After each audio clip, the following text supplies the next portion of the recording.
दोस्तों, जब हम बटन मशरूम के लिए कंपोस्ट तैयार करते हैं, तो बटन मशरूम के लिए जो हम कंपोस्ट में पोल्ट्री मैन्योर आदि जब हम इसमें सामग्री मिलाते हैं, तो हम देखते हैं क्योंकि हमारा यदि प्रॉपर स्टेरिलाइजेशन नहीं हुआ है, तो इस तरह की उसमें दूसरे तरह की मशरूम नज़र आने लगती है। तो ये इंक कैप के नाम से ये मशरूम है, जो कि कम्पिटिटर मशरूम कहलाती है, जो कि बटन मशरूम की कंपोस्ट में खुद से ही ग्रो हो जाती है। ये इंक जो कैप होती है, कोप्रिनस इसको कहते हैं, ये फंगस जो है।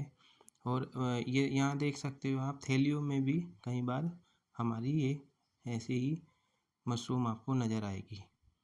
तो इसकी कैप, इसकी पहचान है कि ये इसकी जो ओवल शेप इसकी कैप होती है, और जब मैच्योर होती है ये मशरूम, तो इसकी कैप ब्लू कलर की नज़र आती है। तो यानी इंक कैप इसका, ऐसे ही इसको हम कहते हैं, ब्लू कलर में इसकी कैप नज़र आती है, अलग से इसकी पहचान कर सकते हैं।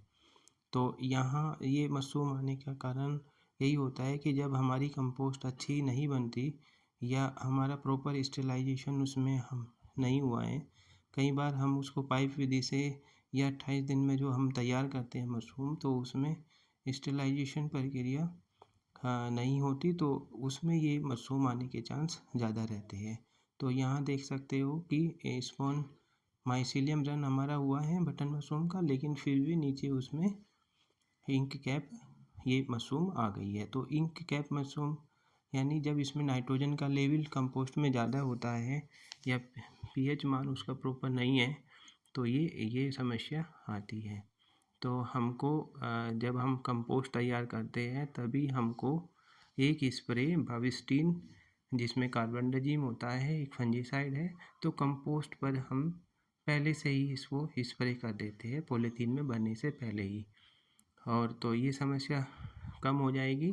और यदि फिर भी यदि समस्या ऐसी नज़र आती है हमको, हमारी थैलियों में हमने कंपोस्ट लगा दी है और स्पॉन भी लगा दिया है, और फिर भी ऐसी हमको इंक कैप के मशरूम नज़र आती है, तो हम इसको हाथ से पकड़ के ही मैनुअली हम इसको खींच कर निकाल लेते हैं। यदि यहाँ है तो यहाँ भी हम इसको ऐसे पॉलीथीन में छोटे छोटे होल करेंगे और इसको खींच के इसको निकाल लेंगे। हाँ, देख सकते हो आप, इसमें माइसीलियम क्योंकि रन हो ही गया अच्छे से, और फिर भी यदि ये समस्या है तो हम इनको हटा लेते हैं। पीएच मान हमको पॉलीथीन में कंपोस्ट भरने से पहले ज़रूर चेक कर लेना है। 7 से 7.5 के बीच में पीएच मान होना चाहिए कंपोस्ट का।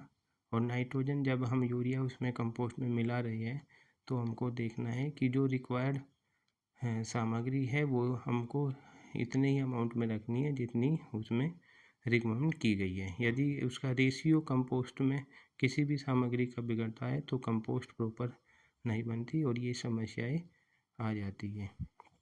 तो हमको इसको हटाने के लिए हम इसको हाथ से पकड़ कर ही खींचकर इन इंक कैप को निकाल लेते हैं। Thank you.